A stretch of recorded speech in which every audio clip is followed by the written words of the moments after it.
Hare Krishna Guru Maharaj, please accept my humble obeisances। Glory Shrila Prabhupada. सभी भक्तों को मेरा सादर प्रणाम है।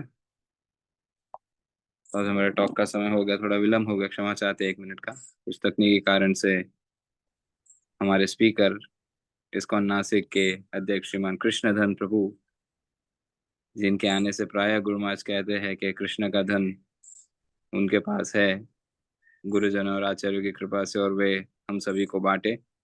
प्राय गुरु महाराज ऐसे आशीर्वाद देते हैं प्रभु जी को। तो आज बहुत ही विशेष टॉपिक लेकर पुनः गुरु महाराज वे आशीर्वाद दे ही रहे हैं। तो आज एक बहुत ही महत्वपूर्ण टॉपिक को लेकर प्रभु जी हमारे बीच उपस्थित हुए हैं। तो आप सभी से अनुरोध है कि नाम जप को विराम देकर ध्यानपूर्वक आज का टॉक श्रवण करें, जहाँ कृष्णधन प्रभु हम सभी के बीच चर्चा करेंगे, आज का टॉक डिलीवर करेंगे, जिसपे हम प्राय एक महत्वपूर्ण बात जो स्किप कर जाते हैं या मिस कर देते हैं, किस प्रकार से एक हमें गंभीर साधक शिष्य बनना चाहिए। तो इस विषय पे श्रीमान कृष्णधन प्रभु अधिक चर्चा करेंगे। तो ज्यादा समय न लेते हुए श्रीमान कृष्णधन प्रभु से अनुरोध करते हैं आज का टॉक प्रारंभ करें प्रभु जी।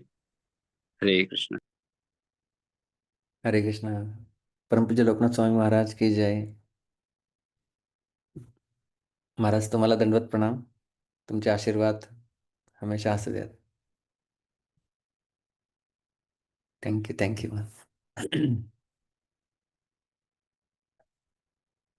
ओम अज्ञानतिमिरान्धस्य ज्ञानाञ्जनशलाकया चक्षुरुन्मिलितं येन तस्मै श्रीगुरवे नमः. नमः ओं विष्णुपादाय कृष्णपृष्ठाय भूतले श्रीमते भक्तिवेदान्तस्वामिन् इति नामिने. नमस्ते सारस्वते देवे गौरवाणी प्रचारिणे निर्विशेषशून्यवादी पाश्चात्यदेशतारिणे.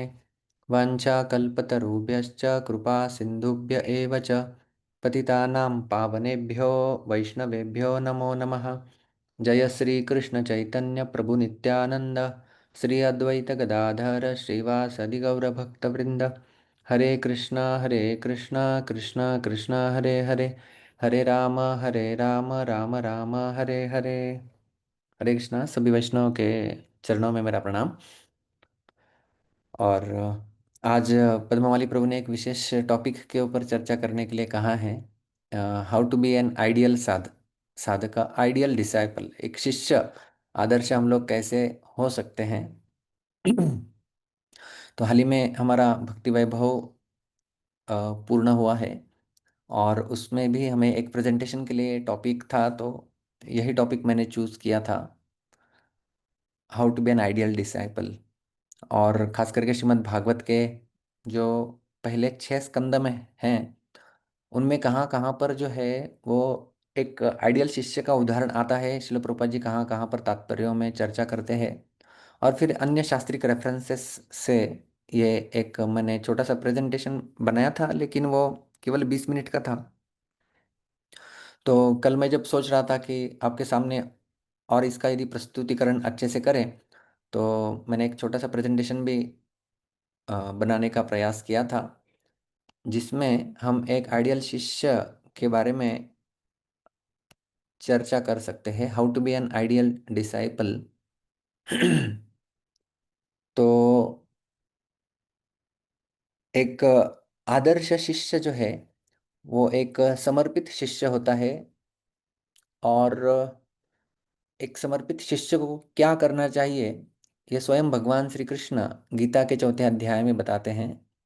तद्विद्धि प्रणिपातेन परिप्रश्नेन सेवया उपदेक्षन्ति ते ज्ञानम ज्ञानिनस्तत्त्वदर्शिनः. उन्हें तत्वदर्शी के पास जाना चाहिए, और ये 3 चीजें करनी चाहिए: प्रणिपात, परिप्रश्न और उनकी सेवा. तो इसी के आधार पे मैंने एक छोटा सा एक्रोनिम बनाया है डिसाइपल का. हम केवल मैं इसका ओवरव्यू देने वाला हूँ. इसका यदि हम लोग विस्तार से चर्चा करें तो 3-4 घंटे का ये सत्र है, लेकिन केवल एक ओवरव्यू और इसके एक एक एग्जाम्पल्स हम लोग देखेंगे. तो जो शिष्य होता है, एक डिसाइपल जिसे हम लोग अंग्रेजी में कहते हैं, उसके अंदर ये इतने सारे गुण होने चाहिए. डी का अर्थ है डेडिकेटेड, आई यानी इंक्विजिटिव, वो पृच्छा करने वाला होना चाहिए, सीखने के लिए उत्सुक होना चाहिए। एस यानी सबमिसिव इन एटीट्यूड, अपने स्वभाव में डीलिंग्स में नम्र होना चाहिए। सी कोऑपरेशन विथ, अपने अन्य गुरु बंधुओं के साथ सहकार्य की भावना उसकी होनी चाहिए। आई यानी इनिशिएटिव टेकिंग, उसने प्रोएक्टिव होना चाहिए, जब कोई बताएगा तो भी मैं करूँगा ऐसा नहीं, स्वयं होके कुछ करना चाहिए। पी यानी प्योर हार्टेड, शुद्ध चित्त वाला होना चाहिए, सेल्फ कंट्रोल अपनी इंद्रियों के ऊपर निग्रह करने वाला होना चाहिए। एल यानी लॉयल टू स्पिरिचुअल मास्टर, अपने गुरु के प्रति निष्ठा उसकी होनी चाहिए। और लास्ट में ई यानी गुरु के प्रति उसे कृतज्ञ होना चाहिए, एक्सप्रेसिव ऑफ ग्रैटिट्यूड। तो एक एक यदि हम लोग चर्चा करें तो हम लोग थोड़े थोड़े केवल उदाहरण देखेंगे, और किस प्रकार से हम हमारे जीवन में भी, क्या मैं डिसाइपल अच्छे से बनने का प्रयास कर रहा हूँ कि नहीं, इसके बारे में हम लोग समझ सकते हैं। जैसे शास्त्रों को हम लोग कहते हैं मिरर्स एंड मैप्स। मिरर यानी जब हम देखते हैं, मिरर में, आईने में अपने आप को जब देखते हैं तो आईना बताता है कि हम कैसे दिख रहे हैं। तो शास्त्र भी हमें बताते हैं कि हम कैसे दिख रहे हैं, यानी हमारे अंदर क्या क्या गुण है, अवगुण है, ये शास्त्र हमें दिखा देते हैं। और दूसरा, शास्त्रों की तुलना की जाती है मैप के साथ। मैप का अर्थ होता है कि जैसे हमें गूगल मैप लगाते हैं, वो हमें एक जगह से दूसरी जगह लेके जाने में मदद करता है, डेस्टिनेशन तक। उसी प्रकार से शास्त्र ये मैप के समान भी है, जो हमें एक गंतव्य स्थान से भगवत धाम रूपी गंतव्य स्थान तक पहुंचाने में मदद करते हैं। तो डिसाइपल, एक शिष्य का पहला गुण होता है डेडिकेशन। वो समर्पित होता है अपने गुरु, गुरु परंपरा और भगवत कार्यों के लिए, उसका डेडिकेशन होता है, संपूर्ण समर्पण जिसे हम लोग कहते हैं। इसके लिए उदाहरण के तौर में मैंने आपके सामने रखा हुआ है देवहूति माँ और करदम मुनि, श्रीमद् भागवत के तृतीय स्कंद में इनका बहुत अच्छे से वर्णन आता है। देवहूति का उदाहरण हम लोग जब अगला कुछ चर्चा करेंगे उसमें भी लेंगे, लेकिन यहाँ पर खास करके हम लोग देखते हैं कि माँ देवहूति संपूर्ण रूप से समर्पित होके करदम मुनि की सेवा कर रही थी। उन्होंने अपने शरीर का भी ध्यान नहीं रखा। उनके जीवन का उद्देश्य एकमात्र था कि किस प्रकार से मैं करदम मुनि की सेवा करूं। और इस प्रकार से समर्पित भाव से उन्होंने सेवा की कि करदम मुनि उनकी सेवा से बड़े संतुष्ट हो जाते हैं। और करदम मुनि माँ देवहूति से कहते हैं, तुष्टो हमद्य तव मानवी मानदाया शुश्रूषया परमया परया च भक्त्या यो देहिनाम अयम अतीव सुहृत्सदेहो नावेक्षितः समुचितः क्षपितुम मदर्थे। करदम मुनि कह रहे हैं कि तुष्टो अहम, मैं संतुष्ट हो गया हूं तुम्हारी सेवा से, हे स्वयंभू मनु की पुत्री। शुश्रूष है, आपने जो सेवा की है, किस प्रकार से सेवा की है, परयाच भक्त्या, बिल्कुल भक्ति भाव से आपने जो मेरी सेवा की हुई है। और खास करके वे इंगित कर रहे हैं कि आपका समर्पण किस प्रकार से है। देहिनाम अयम अतीव सुहृत्स देहो न अवेक्षितः, मदर्थ है मेरे लिए। क्या किया है आपने, हर एक व्यक्ति को अपना शरीर प्रिय होता है, लेकिन तुमने अपना शरीर का भी ध्यान नहीं दिया है। यदि हम लोग माता देवहूति इनकी तपस्या का वर्णन देखेंगे तो आश्चर्यचकित हो जाते हैं कि इतनी तपस्या किया, इतनी सेवा किया, अपने शरीर, वो कुरुष शरीर हो गया था बिल्कुल उनका। और बाद में जब संतान उत्पत्ति के लिए उन्हें आगे कार्य करना था, तो करदम मुनि को अपनी तपस्या से, तपोबल से उन्हें पुनः यौवन बनाना पड़ा, शक्ति संचारित करनी पड़ी। इस प्रकार से क्रुश शरीर हो गया था उनका, बिल्कुल ध्यान भी नहीं दिया था। तो जो समर्पित शिष्य होता है, उसका ये कर्तव्य होता है कि अपनी आवश्यकताओं को वो दुय्यम रखता है, और जो मिशन जिसके लिए मैं एक शिष्य बना हुआ हूँ, उस मिशन को वो प्रायोरिटी रखता है। प्राथमिक दर्जा वो देता है। ये है डेडिकेशन।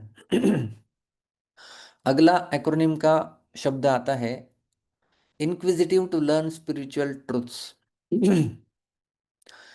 इंक्विजिटिव यानी सीखने की इच्छा, वो सीखने के लिए सदैव उत्सुक रहता है कि मैं और क्या अधिक आध्यात्मिक गुरु से सीखूं। यह दृष्टिकोण होता है, ये श्रीमद् भागवत में भी 11वें स्कंद में हम लोग देखते हैं। अवधूत ब्राह्मण जो बताते हैं जिनका सीखने के मनोवृत्ति इतनी थी, 24 गुरु उन्होंने बना लिए थे। वो कहते हैं कि पृथ्वी भी मेरी गुरु है, जो किस प्रकार से सहनशील होना चाहिए वो मुझे सिखाती है। तो जब इस प्रकार का इंक्विजिटिव एटीट्यूड एक साधक के अंदर आ जाता है, तब वो अच्छे से सीख सकता है। नहीं तो यदि ऐसा एटीट्यूड यदि आ जाता है कि मुझे अभी सब पता है, तो वो आगे सुधार नहीं ला सकता और सीख भी नहीं सकता। और खास करके मैं आपको उदाहरण देना चाहूंगा, उसी श्रीमद् भागवत के तृतीय स्कंद में महात्मा विदुर, इनका उदाहरण आता है। महात्मा विदुर जो थे, दुर्योधन उन्हें भले बुरे शब्द कहते हैं, और विदुर जो है वो तीर्थ यात्रा के लिए चले जाते हैं। और जब विदुर तीर्थ यात्रा के लिए चले जाते हैं, वे वहां पर रास्ते में उद्धव जी को मिलते हैं। अभी भगवान श्री कृष्ण जो है, वे उद्धव को उन्होंने बताया था कि मैं अभी जब इस धरातल से चला जाऊंगा, आपको क्या करना है, तो आपको जो है वो बद्रिकाश्रम में जो कई ऋषि मुनि हैं उनको जाके दर्शन देना है, मेरा संदेश पहुंचाना है। और उद्धव जी इस प्रकार से बद्रिकाश्रम के लिए निकल पड़े हैं, और यहाँ से विदुर जी हस्तिनापुर से निकल पड़े हैं। दोनों एक जगह पर मिलते हैं, और विदुर जी बड़े आयु में श्रेष्ठ है उद्धव की तुलना में। लेकिन फिर भी विदुर जी के अंदर वो इंक्विजिटिव नेचर है कि मुझे कुछ सीखना है। तो विदुर जी उद्धव से प्रश्न पूछते हैं, ज्ञानं परं स्वात्मरः प्रकाशं यदा योगेश्वर ईश्वरस्ते वक्तुं भवान्नोर्हति यदि विष्णोर्भृत्या स्वभृत्यार्थकृतश्चरन्ति। हे उद्धवा, क्योंकि आप भगवान विष्णु के सेवक हो और दूसरों के ऊपर कृपा करने के लिए आप इस प्रकार से घूमते रहते हो, कृपया करके जो है वो आत्मा का ज्ञान मुझे बताइए जो भगवान ने स्वयं आपको दिया था। तो इस प्रकार से श्रील प्रभुपाद जी बड़ा सुंदर इस श्लोक के तात्पर्य में लिखते हैं। मैंने कुछ महत्वपूर्ण शब्दों को अधोरेखांकित भी किया है। Although Vidura was older than Uddhava, he was anxious to become servant of Uddhava in the transcendental relationship. This formula of transcendental disciplic succession is taught by Lord Chaitanya also. Lord Chaitanya advises that one receive transcendental knowledge from anyone, whether a Brahmana or a Shudra, a householder or a sannyasi, provided that the person is factually conversant with the science of Krishna. यदि कृष्ण के ज्ञान से वह व्यक्ति अवगत है, तो वो कौन से भी समाज का क्यों न हो, आपसे आयु में छोटा क्यों न हो। यहाँ पर देखते हैं उद्धव जी आयु में छोटे थे और विदुर जी आयु में बड़े थे, लेकिन फिर भी ये विदुर जी का इंक्विजिटिव नेचर है, और उसके कारण श्रील प्रभुपाद जी लिखते हैं was anxious to become servant of Uddhava, वो उत्सुक थे उद्धव के भी सेवक बनने के लिए। ये है दिव्य संबंध। प्रभुपाद जी लिखते हैं ट्रांसेंडेंटल रिलेशनशिप, ये है एक अलौकिक और ये दिव्य संबंध है, जिसमें एक भक्त का जो सीखने का स्वभाव है, एक समर्पित शिष्य का यही कर्तव्य होता है कि वो सदैव सीखने के लिए उत्सुक रहे कि कितना अधिक से अधिक मैं प्रश्न पूछूं, कितना अधिक से अधिक मैं सीखूं, जिससे मेरा जीवन और भगवान के नजदीक मैं चला जाऊं और अधिक समर्पित भाव से मैं सेवा कर सकता हूं। तो ये हो गया आई। अगला आता है एस। इसे कहते हैं सबमिसिव इन एटीट्यूड।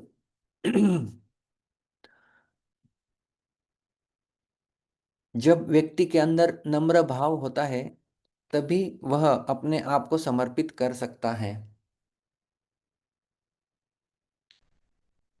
तो इस नम्रता के बारे में जो है वो हम देखते हैं। जब रामकिली में रूप और सनातन गोस्वामी श्री चैतन्य महाप्रभु से मिलते हैं तो उस समय उनका क्या भाव था। वो अपने आप को अयोग्य मान रहे थे। अपने अयोग्य देखी माने पान क्षोभ, तथापि तुम्हारा गुण है उपजाय लोभ। गोस्वामी ये दोनों कहते हैं चैतन्य महाप्रभु से कि आपने अयोग्य देखी, हम अपने आप को अयोग्य देख रहे हैं, हमारे अंदर कोई योग्यता नहीं है और इसके कारण मन में क्षोभ उत्पन्न हो रहा है। लेकिन आपके ऐसे गुण हैं, आप हमें योग्य बना सकते हैं, इसलिए हम अपने आप को आपके प्रति समर्पित कर रहे हैं, कृपया हमारा स्वीकार करें। और इस प्रकार से दैन्य भाव था उनका कि दांतों में तिनका पकड़कर वे महाप्रभु के सामने झुक रहे थे। और महाप्रभु इतने प्रसन्न हो जाते हैं उनका समर्पण देख के। महाप्रभु कहते हैं, महाप्रभु तुरंत उन्हें वहीं पर दीक्षा प्रदान करते हैं। आजी हाइते दुहार नाम रूप सनातन, दैन्य छाड़ी तोमार दैन्य फाटे मोर मन। तुरंत वहीं पर इनका दबीर खास साकार मलिक नाम था। आजी हाइते दुहार नाम रूप सनातन, तुरंत उनका नाम दे दिया, आज से इसका नाम रूप, इसका नाम सनातन। और क्या कहें, दैन्य छाड़ी, आपका ये दैन्य भाव इसे छोड़ दो, क्योंकि दैन्य छाड़ी तोमार दैन्य फाटे मोर मन। मेरा मन उद्विग्न हो रहा है, फट रहा है आपका दैन्य देख के। इस प्रकार से दैन्य भाव वे महाप्रभु के सामने प्रस्तुत कर रहे थे। यदि हम लोग कहाँ पर भी गुरु शिष्य परंपरा यदि हम लोग देखते हैं, फिर वे नरोत्तम दास ठाकुर, लोकनाथ गोस्वामी ये हो, या फिर शिल प्रभुपाद जी, भक्ति सिद्धांत सरस्वती ठाकुर ये हो, वहां से लेकर यहाँ तक किसी को भी यदि हम लोग देखते हैं, या फिर ईश्वरपुरी चैतन्य महाप्रभु के गुरु और चैतन्य महाप्रभु ये हो, या फिर ईश्वरपुरी और माधवेंद्रपुरी ये हो, कौन सा भी आप गुरु शिष्य का एक पेयर ले लीजिए हमारे शास्त्रों से, वहां पर आपको ये सबमिसिव एटीट्यूड 100% दिखाई देगा। तो आइडियल शिष्य, आइडियल डिसेबल वो होता है जो अपने आप को सदैव नम्र भाव में प्रस्तुत करता है। और अभी महत्वपूर्ण है ये नम्र भाव किस किस के सामने। साधारणतया हम लोग देखते हैं कि गुरु के सामने ये नम्र भाव तो आ जाता है, लेकिन इसके लिए हमारा अगला शब्द आता है एक्रोनिम के बारे में, वो आता है सी। वही नम्र भाव क्या हम हमारे गुरु बंधुओं के साथ भी रख रहे हैं क्या। तो next C is cooperation with other guru बंधुस। हमारे अन्य गुरु बंधुओं के साथ हमारी सहकार्य की भावना क्या है, वो दर्शाएगा हमारा हमारे गुरु के प्रति क्या प्रेम है। जैसे शिल प्रभुपाद जी कहा करते थे, you show your love for me by how you cooperate with others. अन्यों के साथ किस प्रकार से सहकार की भावना से आप रहते हैं, उस सहकार की भावना से आप मेरे प्रति अपना प्रेम प्रदर्शित कर सकते हैं। प्रभुपाद के प्रति प्रेम का प्रदर्शन, प्रति प्रेम प्रदर्शन, पीपीपी। तो हमारे शास्त्रों में उदाहरण आते हैं प्रचेता, यहाँ पर मैंने दिखाया हुआ है प्रचेता। ये सब राजा प्रचिन बरही इनके पुत्र थे। इन सब के गुरु एक ही थे, वो थे भगवान शिव। क्योंकि शिव जी इन्हें रास्ते में मिलते हैं। जब राजा प्राचीन बरही ने इन्हें कहा था कि आप तपस्या कीजिए, तपस्या करने के लिए जाइए, तो रास्ते में शिवजी मिलते हैं। शिवजी ने उन्हें कुछ मंत्र दिए थे जिसका नाम है रुद्र गीत। 10,000 वर्षों तक जल के अंदर तपस्या करते हैं और तपस्या करने से भगवान उनके सामने प्रकट होते हैं। आप चित्र में देख सकते हैं, बीबीटी का ये बड़ा सुंदर चित्र है। जल के अंदर ये तपस्या इनकी अभी पूर्ण हुई है, और तपस्या के पश्चात भगवान प्रसन्न होकर गरुड़ पर आसन होकर अष्टभुजा रूप में उनके सामने प्रस्तुत हुए हैं।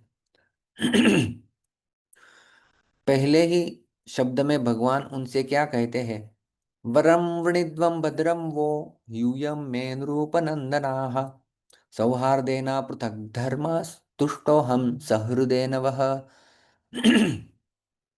वरम वृणीद्वं भद्रं वो यूयं मे नृपनंदनाः, हे नृपनंदन, हे राजा के पुत्र, वरम वृणीद्वं, आप मुझसे वर मांगो। क्यों? क्योंकि तुष्टो हम, मैं आपसे संतुष्ट हुआ हूँ। बाय द वे, भगवान कैसे संतुष्ट हुआ है? हमने जल में इतनी तपस्या की है इसलिए आप संतुष्ट हुए हैं क्या? भगवान बोलते हैं बाय द वे नहीं। क्यों संतुष्ट हुए? सौहार्देना पृथक धर्म सौहृदेन वह। सौहृद शब्द दो बार यहाँ पर आ रहा है। सहृद का अर्थ होता है कि एक दूसरे के साथ प्रेम पूर्व मैत्रीपूर्ण व्यवहार, इसके कारण मैं आपसे संतुष्ट हुआ हूँ। तो भगवान संतुष्ट हुए थे प्रचेताओं के ऊपर उनके एक दूसरे के सहकार के साथ, सहकार की भावना से। श्रील प्रभुपाद जी भी बताते थे कि यदि आपको मुझे प्रसन्न करना है, मुझके ऊपर प्रेम प्रदर्शित करना है, तो सहकार की भावना आवश्यक है। तो ये जो आइडियल डिसाइपल हम लोग बात कर रहे हैं, तो हर एक शिष्य, जब हम शिष्य समुदायों में रहते हैं तो हमारे दो प्रकार के संबंध होते हैं। एक है वर्टिकल संबंध, एक होता है हॉरिजॉन्टल संबंध। वर्टिकल हमारा संबंध होता है गुरु, अन्य परंपरा और भगवान श्री कृष्ण, इस प्रकार से। और बाकी संबंध होता है हमारे अन्य भक्त समुदाय, इनके साथ, इसे कहते हैं हॉरिजॉन्टल रिलेशनशिप। तो कई बार हमें लगता है कि जब मैं शिष्य बनता हूं तो मैं गुरु परंपरा के साथ जुड़ रहा हूं और मेरा केवल वर्टिकल संबंध रहेगा। तो केवल वर्टिकल संबंध से व्यक्ति जो है वो उतना उन्नति नहीं कर सकता जितनी उन्नति वह अपने हॉरिजॉन्टल संबंधों को भी, जब वो मायने रखता है, उसे प्रधानता देता है। जैसे भगवान स्वयं यहाँ पर बताते हैं कि उनकी 10,000 वर्षों की तपस्या से मैं संतुष्ट हुआ हूँ, ऐसा भगवान बोल सकते थे। लेकिन भगवान नहीं बोल रहे। भगवान क्या बोल रहे हैं? मैं संतुष्ट हुआ हूँ आपके अंदर मैत्रीपूर्ण प्रेम पूर्ण सौहार्द की भावना से, मैं संतुष्ट हुआ हूँ। तो हमें भी इस प्रकार से हमारे गुरुजनों को और भगवान को संतुष्ट करना है, तो इस भावना का हमारे अंदर भी विकास करना होगा। और यही सहकार्य की भावना हमारे पूर्ण पुरुषोत्तम भगवान श्री कृष्ण, वे जब गुरुकुल में थे उन्होंने भी दिखाई थी। जब सांदीपनी मुनि के आश्रम में कृष्ण और सुदामा, ये लोग जब थे दोनों, तो गुरु की सेवा किस प्रकार से समर्पित भाव से करते हैं, ये बड़ा अ, जो है वो मजेदार प्रसंग आता है कि गुरु की सेवा के लिए उन्होंने भी अपने आप को समर्पित कर दिया था। वे जाते हैं जंगल में लकड़ी लाने के लिए। जंगल में एक बार जो है वो इस प्रकार का आंधी तूफान आता है, नदी में बाढ़ आ जाता है। तो जब सुदामा जब कृष्ण को मिलने के लिए द्वारका जाते हैं, उस समय दोनों एकत्रित जो है वो अपने गुरुकुल में जो उन्होंने दिन बिताए थे उनका स्मरण करते हैं। तो उनका स्मरण करते हुए उनको याद आता है कि वयं भ्रूशं तत्र महानिलाम्बुधिर्निहन्यमाना मुहुरम्बु संप्लवे दिशो विदन्तोऽथ परस्परं वने गृहीतहस्ता परिबभ्रिमातुराः। हम लोग उद्विग्न हो रहे थे, नदी में बाढ़ आ रही थी, हवा का झोंका चल रहा था, बहुत तूफान आ रहा था, बारिश हो रही थी।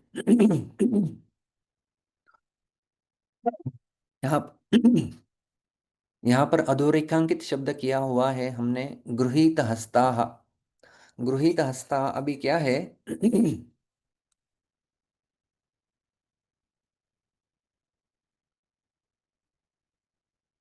दोनों कृष्ण और सुदामा इनके एक हाथ में गुरु के लिए लकड़ी है, क्योंकि लकड़ी लेने के लिए वो भेजते थे। गुरुकुल की ये प्रथा होती थी कि आपको इस प्रकार की सेवा करनी है, कभी भिक्षा मांगना, कभी कुकिंग के लिए लकड़ी लेके आना, तो वो लकड़ी लेने के लिए गए थे। तो एक हाथ में लकड़ी थी और दूसरा हाथ वे एक दूसरे को दे रहे थे, गृहीत हस्ताः। तो एक हाथ से अपने गुरु बंधु का हाथ पकड़ा हुआ है और दूसरे हाथ से गुरु का मिशन, लकड़ी उन्होंने पकड़ी हुई है। तो ये क्या दर्शा रहे हैं हमारे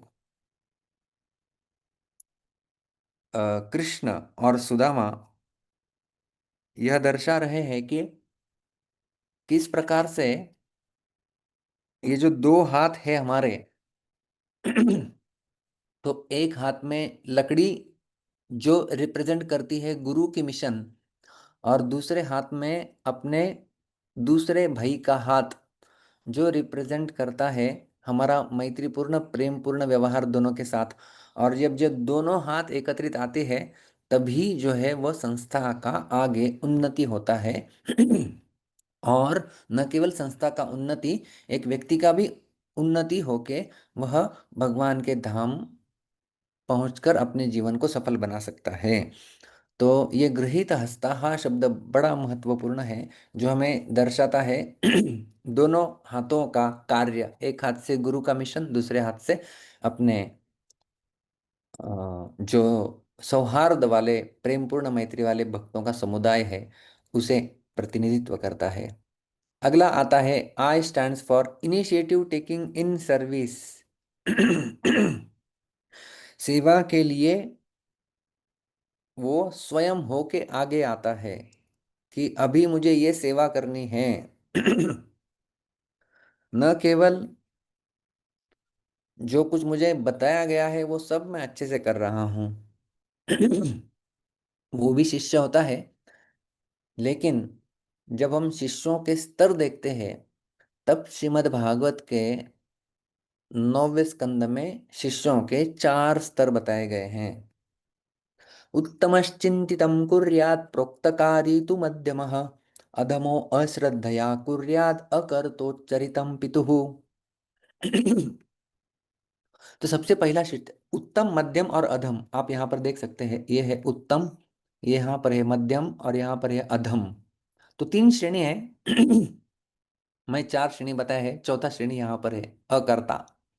तो क्या है उत्तम? कौन है? उत्तमश चिंतितम कुर्यात, गुरु का जो मनोभाव है उसको समझ के तुरंत सेवा प्रारंभ कर देता है, बोलने की आवश्यकता नहीं है, वो है सबसे उत्तम शिष्य। उत्तमश चिंतितम कुर्यात, चिंतितम, चिंतितम यानी जो उनके मन में है, जो उनके चिंता का विषय है वो मेरे लिए चिंता का विषय बन जाता है और वो कार्य करना शुरू कर देता है, वो सबसे उत्तम शिष्य। प्रोक्तकारी तो मध्यम, मध्यम शिष्य वो है जो जितना बोला गया है उतना करता है। गुरु ने जितना बोला उतना किया, वो हो गया मध्यम शिष्य। अधमो अश्रद्धया कुर्यात, अधम शिष्य कौन है? वो भी गुरु ने जो बताया हुआ है वो कर रहा है, लेकिन अश्रद्धया कुर्यात, उसका उतना विश्वास नहीं है। अरे यार इनको मैं ही मिला क्या बताने के लिए, चलो अभी बोला है तो कर देते हैं, चलो ठीक है कर दिया।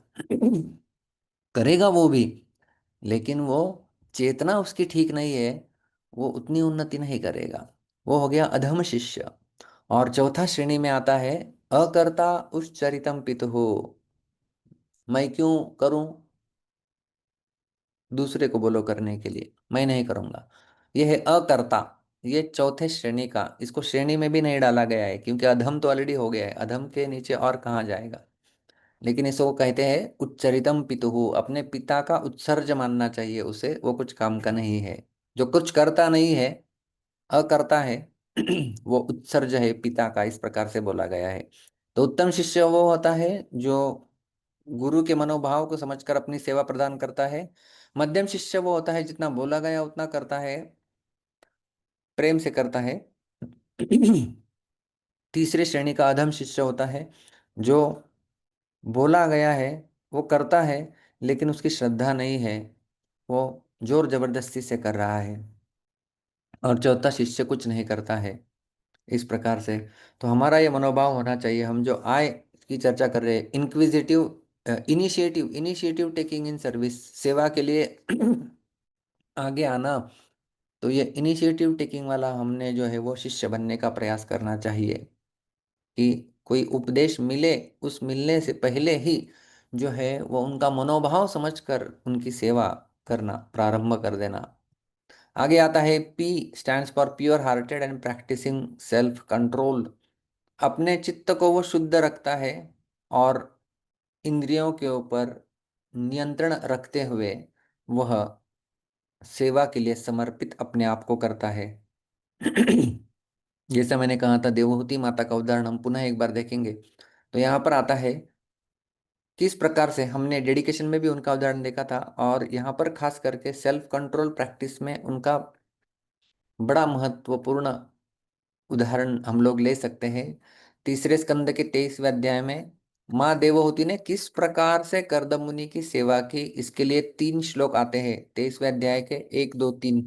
इन 3 श्लोकों में श्रील प्रभुपाद जी आगे तात्पर्य में बताते हैं कि किस प्रकार से एक साधक को भी इसी प्रकार से अपने गुरु के प्रति इस प्रकार का समर्पण दिखाना चाहिए जैसे माँ देवहूति ने कर्दम मुनि के प्रति दिखाया था। तो कैसे उनका शुद्ध चित्त था और कैसे उन्होंने अपने पति का मनोभाव जानकर सेवा की थी। पितृभ्याम प्रस्थिते साध्वी पतिम इंगित कोविदा नित्यम परि चरत प्रीत्या भवान इव भवम प्रभु, भवान इव भवम प्रभु। जिस प्रकार से पार्वती देवी शिव जी की सेवा करती है, पतिम इंगित कोविदा, इंगित कोविदा का अर्थ है understand the desires of her husband, मतलब उत्तम चिंतितम कुर्यात का भाव यहाँ पर भी आ रहा है। कि किस प्रकार से वह साध्वी माँ देवहूति इस प्रकार से अपने पति की सेवा कर रही थी और अपने स्वयं के ऊपर बड़ा उन्होंने नियंत्रण रखा हुआ था। कैसा नियंत्रण? विश्रम्भेणात्म शौचेन गौरवेण दमेन च शुश्रूषया सौहृदेन वाचा मधुरया च भो। Devahuti served her husband with intimacy and great respect, गौरवन आदर की भावना कम नहीं हुई है, with control of the senses दमेन च and love and sweet word, सौहृदेन मधुरया च भोः। उनकी वाणी में मधुरता है और सेवा कर रही है शुश्रूषया, प्रेम से सेवा है, सहृदयन और उसके साथ साथ गौरवेण, गौरवेण का अर्थ है आदर के साथ, और दमेन च अपने इंद्रियों के ऊपर मन के ऊपर नियंत्रण रखते हुए। और किस प्रकार का नियंत्रण वो बड़ा लिखते हैं, विसृज्य कामम दम्भम च द्वेषम लोभमघम मदम अप्रमत्यो यथा नित्यम तेजियाम समतोषयत। Working sanely and diligently, she pleased her very powerful husband, giving up all lust, pride, envy, greed and sinful activities and vanity। सब कुछ छोड़ दिया था। जब तक हम लोग इस प्रकार से चित्त को शुद्ध नहीं कर लेते अपनी साधना से, तब तक हमसे अच्छे प्रकार से सेवा भी नहीं हो सकती। नहीं तो इनके साथ साथ हम लोग यदि ज्यादा सेवा करने का प्रयास करेंगे तो कलह उत्पन्न करेंगे। तो इस प्रकार से काम, क्रोध, लोभ, द्वेष, मद, ये सारे अनर्थों का त्याग, और बाय द वे ये एक दूसरे के ऊपर निर्भर है, साइकिल है। जितना हम लोग साधना करेंगे उतना इनके ऊपर नियंत्रण प्राप्त करेंगे, जिनका इनके ऊपर नियंत्रण प्राप्त करेंगे उतनी साधना अच्छी होगी, सेवा अच्छी होगी। तो एक दूसरे के ऊपर ये निर्भर करता है। शिल प्रभुपाद जी इस श्लोक के तात्पर्य में लिखते हैं बड़ा सुंदर तरीके से, For spiritual achievement, the easiest path is to take shelter of a bona fide spiritual master and serve him with heart and soul. That is secret of success। इसको हमें जो है वो क्या करना चाहिए?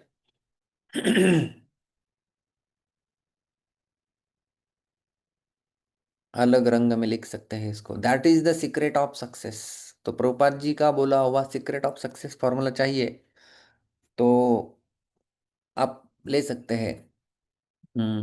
इसका इसके लिए मैंने और एक एक्सरसाइज किया था। क्या कर सकते हैं, शिल प्रभुपाद जी ने अपने तात्पर्य में जहां जहां पर सीक्रेट ऑफ सक्सेस लिखा हुआ है उसको खोल के लेके आइए। तो जहां जहां लिखा हुआ है कई सारे मुद्दे मिलते हैं सीक्रेट ऑफ सक्सेस के। ये एक मुद्दा यहाँ पर है। क्या है मुद्दा?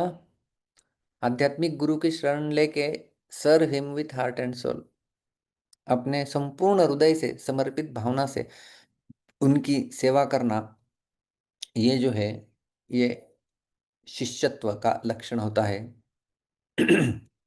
अगला आता है L, loyal to the spiritual master, गुरु के प्रति निष्ठावान। और किस प्रकार की निष्ठा?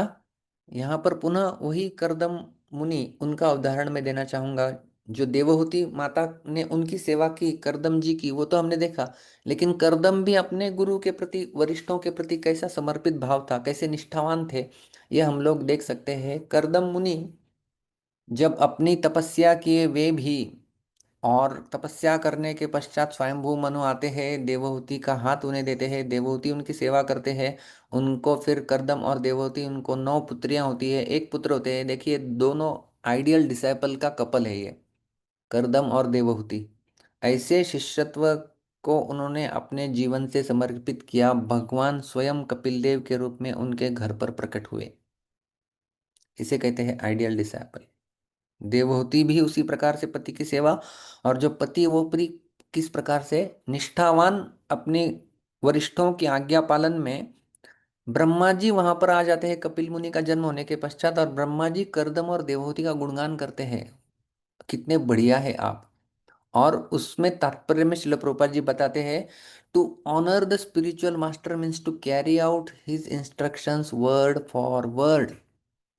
हम to honour the spiritual master, हम लोग आ- आध्यात्मिक गुरु का ऑनर, यानी उनका आदर, उनका सत्कार कैसे कर सकते हैं?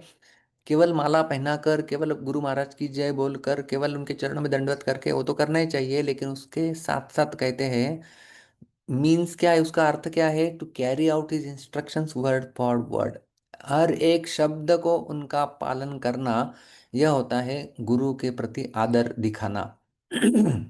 और ब्रह्मा जी कहते हैं, कपिल मुनि जब उनका जन्म हुआ है, करदम और देवहूति के सामने बोलते हैं, एतावत्येव शुश्रूषा कार्यापि तरिपुत्रकैः बाढ़म इति अनुमन्येत गौरवेण गुरोर्वचः।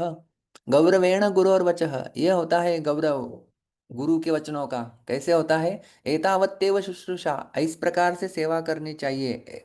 पिता ने अपने पुत्र ने अपने पिता की, और शिष्य ने अपने गुरु की, किस प्रकार से? बाढ़म इति, गौरवेण, बड़े आदर के साथ, और बाढ़म इति का अर्थ होता है yes sir.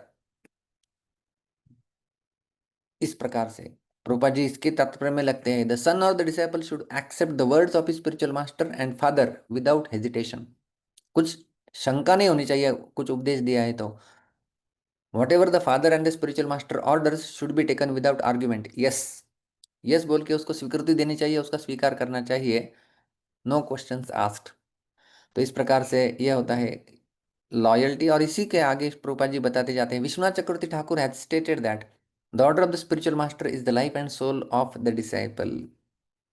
As a man cannot separate his life from his body, a disciple cannot separate the order of the spiritual master from his life.